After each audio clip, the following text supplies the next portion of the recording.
Hello दोस्तों, स्वागत है आपका हमारे इस यूट्यूब चैनल कॉमर्स का टीचर। आज हम करेंगे क्लास 11th अकाउंट का चैप्टर 8 जर्नल का पार्ट 21। पार्ट 1 to 20 हमने कर लिए है। डिस्क्रिप्शन में लिंक है, जाकर देख लेना। पार्ट 1 to 20 में हमने क्वेश्चन नंबर 25 तक कर लिए थे। आज हम क्वेश्चन नंबर 26 करेंगे पार्ट 21 में। तो आइए करते हैं। क्वेश्चन नंबर 26 है, generalized the following transaction in the books of Mohan Delhi. ये जीएसटी वाली एंट्री, तो इसमें आपको लोकेशन देखना पड़ती है, काफ़ी दिल्ली में रहता है बंदा। ठीक है, तो फर्स्ट एंट्री है हमारी, Raj of Alwar Rajasthan who owed Mohan rupees 25,000 became insolvent and received 60 पैसे in a rupee as full and final settlement। हमको राज से मोहन को राज से, यानी मोहन अपना इसमें बोल रखा है ना, मोहन तो मोहन अपना ओनर है, यानी मोहन को लेना राज से लेने से 25,000 रुपये। तो राज बोल रहा है मैं इंसॉल्वेंट, यानी मेरा दिवाला निकल गया, मेरे पास पैसे नहीं है, ऐसा बोल रहा है। ठीक है, तो उसने बोला कि मैं 60 पैसे, जो पैसे है मतलब उसका 60% दूंगा। 60 पैसे यानी जितने पैसे उतना परसेंट, 25,000 का 60% में तुमको दूंगा और बाकी का तुम भूल जाओ, ऐसा बोल रहा है। ठीक है, फुल एंड फाइनल सेटलमेंट में इतने नहीं दे पा रहा हूँ पैसे, तुमको नहीं दे पाऊंगा, मैं इसका 60% दूंगा बस पैसे, और जो बाकी का हो जाएगा हमारा बेड डेप्स हो जाएगा। तो इसकी एंट्री क्या बनेगी? इसकी एंट्री बनेगी cash account debit, bad debts account debit, bad debts account debit to Raj account. ठीक है, केस कितना हमको लेना था उससे? 25,000 रुपये लेने थे। ठीक है, 25,000 रुपये लेने थे हमको उससे। दिए कितने उसने? हमको 60%। तो 25,000 का 60% कितना होता है? 15,000। ठीक है, तो उसने हमको दिए कितने? 15,000 रुपये दिए। 25 में से 15 गए, बचे कितने? 10,000 बेड टैक्स हो गए हमारे, और टोटल अमाउंट कितना हो जाएगा? 25,000। ठीक है, ये हो गई एंट्री फर्स्ट। ठीक, ये हो गई हमारी फर्स्ट एंट्री। अब देखते हैं सेकेंड एंट्री। ठीक है, सेकेंड एंट्री है, Mohan owes to his landlord rupees 10,000 as rent. Mohan ने अपने मकान मालिक को 10,000 मतलब रेंट में, मतलब बकाया, मतलब उसको दिए नहीं थे अभी रेंट, मतलब उसको ड्यू थे, मतलब ना अपना ड्यू था। तो इसकी एंट्री क्या बनेगी? इसकी एंट्री बनेगी, ड्यू थी मतलब है ना, इसकी एंट्री क्या बनेगी? इसकी एंट्री बनेगी रेंट अकाउंट डेबिट, हमारे एक्सपेंस में रेंट अकाउंट डेबिट, और to rent outstanding liability बढ़ गई हमारी, टू रेंट आउट स्टैंडिंग। कहीं भी जैसा आ जाए ना कि हमारी मतलब रेंट बाकी है, मतलब ड्यू है, तो बस डायरेक्ट ये एंट्री छाप देने की, rent account debit to rent outstanding. Salary का आ जाए तो salary account debit to salary outstanding. ठीक है, बस वही उसके नीचे जाके नीचे का लिखना है हमको, बस टू रेंट लिखना है, बस आउट स्टैंडिंग लगाना है, to rent outstanding to salary outstanding. Salary आ जाए तो अमाउंट कितना? 10,000। ठीक है, ये हो गया हमारी सेकेंड एंट्री। अब देखते हैं थर्ड एंट्री। थर्ड एंट्री है, charge depreciation of 10% on furniture costing ₹50,000। Depreciation लगाया। डेप्रिसिएशन मतलब होता है कि जैसे हमारी कोई मशीन हम खरीद, जैसे हमने फर्नीचर खरीदा 50,000 का एक साल, तो उसकी अगले साल मतलब 10% से उसकी वैल्यू कम हो गई, यानी उसकी वैल्यू कितनी हो गई? 45,000, और 5,000 हमारा क्या लग गया? Depreciation charge. तो इस मतलब ये इसकी एंट्री क्या बनेगी? इसकी एंट्री बनेगी डेप्रिसिएशन अकाउंट डेबिट हो जाएगा, ये हमारा एक्सपेंसेस हो गया, टू फर्नीचर की वैल्यू कम हो गई तो to furniture credit to furniture account, depreciation account debit to furniture account. 50,000 का 10% क्या होता है? यहाँ देख, 50,000 का 10%। ठीक है, 50,000 का 10% होता है 5,000। ठीक है, यानी 5,000 हमारा डेप्रिसिएशन लग गया। ठीक है, ये वजह लिख देंगे 5,000 5,000। ये हो गई हमारी थर्ड एंट्री भी, depreciation account debit to furniture account. ठीक है, ये थर्ड एंट्री हो गई है। अब देखते हैं फोर्थ एंट्री। फोर्थ एंट्री है, salary due to employees ₹20,000। Salary due है, अभी एम्प्लॉयज़ को दी नहीं है, तो इसकी एंट्री क्या बनेगी? मैंने आपको बोला था ड्यू जहाँ भी आ जाए तो बस एंट्री छापना क्या यहाँ पे? सैलरी है तो सैलरी अकाउंट डेबिट हो जाएगा, salary account debit to salary outstanding. Simple है, to salary outstanding. Salary का आ जाए, रेंट का आ जाए, और किसी का भी आ जाए, मतलब सैलरी और रेंट में ड्यू का बहुत ज़्यादा आता है। ठीक है, लगभग सैलरी और ड्यू, सैलरी और रेंट में आता है। तो कितना अमाउंट लिखा जाएगा? 20,000। 20,000। ये हो गई हमारी एंट्री फोर्थ भी। अब देखते हैं फिफ्थ एंट्री।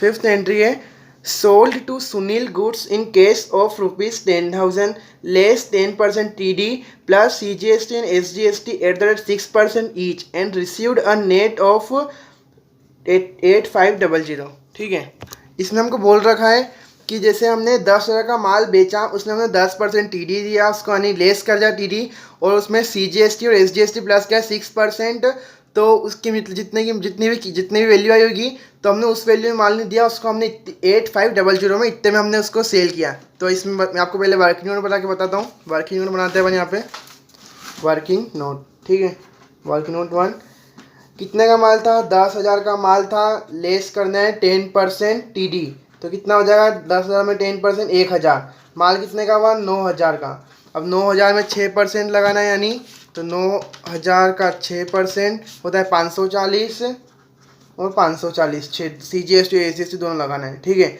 540 हो गया। तब 9,000 में प्लस 540 करेंगे तो कितना हुआ? 10,080। टोटल वैल्यू कितनी हो गई? 10,080। और हमने माल कितने में सेल किया? 8500 में। ठीक है, 8,500 में माल सेल किया, तो 10,080 माइनस 8500, तो कितने का? 1580 का हमने डिस्काउंट अलाउ किया। ठीक है, ये डिस्काउंट अलाउ किया 1580 का, इतना हमको कैश मिला और इतने में मतलब सेल किया। ठीक है, तो कैसे इसकी एंट्री क्या बनेगी? इसकी एंट्री बनेगी, वो अभी तो मैंने बताया CGST और SGST सब लगा के एंट्री बनेगी ना, वो तो एंट्री बनेगी इसके फिफ्थ वाले की। सोल्ड किया हमने इसको, किसको सेल किया? कैश में सेल किया है ना हमने, तो कैश अकाउंट डेबिट होगा हमारा, डिस्काउंट अलाउ भी डेबिट होगा, क्योंकि हम जब भी सेल करते हैं तो डिस्काउंट अलाउ करते हैं तो डेबिट होता है, और परचेस करते हो हमको डिस्काउंट रिसीव्ड मिलता है। डिस्काउंट रिसीव मतलब हमको मिलता है तो रिसीव्ड। ठीक है, नीचे जब भी डिस्काउंट हो जाए रिसीव, ऊपर आता है तो अलाउ वाला होता है। ठीक है, डेबिट में आएगा तो अलाउ, और नीचे क्रेडिट में आएगा तो रिसीव्ड आएगा। फिर नीचे क्या जाएगा? To sale account, to output CGST 6%, to output SGST 6%। ठीक है ना। सेल कितने का किया था हमने? 9,000 का TD काट के। ठीक है, उसके बाद GST ऐड करिए, 9,000 का 6%, 540, और हमने केस कितना मिला हमको? 8500 इतना केस मिला, और 1580 का हमने डिस्काउंट अलाउ किया। ठीक है, ये हो गई हमारी एंट्री फिफ्थ वाली। अब देखते हैं सिक्स्थ एंट्री। सिक्स्थ एंट्री है provide interest on capital of ₹1 lakh eight the rate 10% per annum. ठीक है, इंटरेस्ट दिया कैपिटल में, तो इसकी एंट्री क्या बनेगी? इसकी एंट्री बनेगी interest on capital account debit to capital account. ठीक है, ऐसा क्यों? क्योंकि जैसे इंटरेस्ट ऑन कैपिटल हमारा एक्सपेंसेस है, और कैपिटल में इंटरेस्ट लगाया हमने, तो ये कैपिटल बढ़ गई, तो हमारी कैपिटल बढ़ती है तो क्या हो जाता है? वो कैपिटल मतलब कैपिटल भी हमारी बढ़ गई तो कैपिटल में जाएगा अमाउंट वाला। तो ये हो गया कैपिटल, हमारी एक इनकम होती है ओनर की तो इनकम होती है ना कैपिटल, तो टू कैपिटल अकाउंट। ठीक है, ये इसकी ऐसी बात है जैसे कभी भी प्रोवाइड करा हमने इंटरेस्ट ऑन कैपिटल ₹1 लाख में eight the rate 10% per annum. 1 lakh का 10% क्या होता है? निकालते पहले 1 लाख का 10% होता है 10,000, यानी 10,000 हमने इंटरेस्ट ऑन कैपिटल करा है। ठीक है, प्रोवाइडेड इंटरेस्ट ऑन कैपिटल, तो कितना हो जाएगा? 10,000। ठीक है, interest on capital account debit to capital account. ये हो गई फिफ्थ एंट्री भी। अब देखते हैं seventh entry. Goods loss in theft of ₹5,000 which were purchase paying IGST at the 12% from Alwar Rajasthan. हमने अलवर से परचेज किए थे गुड्स, कितने के? 5,000 के गुड्स परचेज किए थे, वो चोरी हो गए। थेफ्ट यानी होता है चोरी हो गया। ठीक है, थेफ्ट यानी क्या होता है? चोरी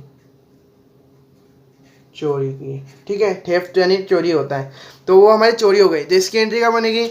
मैंने आपको कल बता दी, जैसे लॉस अपना माल फायर मतलब जल गया था, तो उसकी एंट्री क्या बनती है? Loss by fire. तो इसकी एंट्री क्या बनेगी? Loss by theft account debit. और अभी इसमें ऐसा बोलने लगा कि इसका इंश्योरेंस करा होता है कि नहीं करा होता। इंश्योरेंस करा होता है ना, तो हमको पैसे मिल जाते हैं वापस। ठीक है, इस माल का इंश्योरेंस, ठीक है। Loss by theft account debit to purchase, हमारा परचेस काम हो गया, परचेस अकाउंट क्रेडिट हो जाएगा, और टू इनपुट IGST, क्योंकि GST हमारी रिवर्स हो जाएगी ना, इनपुट IGST 12%। कितने का माल था? 5,000 का माल था, 5,000 में 12% करा, ठीक है। तो 5,000 में 12% यानी 600 रुपये, 600 रुपये IGST लगी है। टोटल माल कितने का हमारा थेफ्ट हो गया?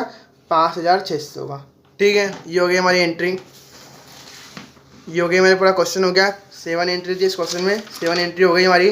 फर्स्ट, सेकेंड हो गई, थर्ड हो गई, ठीक है, फोर्थ, फिफ्थ, सिक्स्थ और सेवन्थ, ठीक है। ये हो गई हमारी एंट्री। आपको हमारी वीडियो पसंद आए तो प्लीज़ लाइक करना, शेयर करना और सब्सक्राइब करना भूलना ना। और आपको जो भी डाउट हो आप कमेंट करके पूछ सकते हो।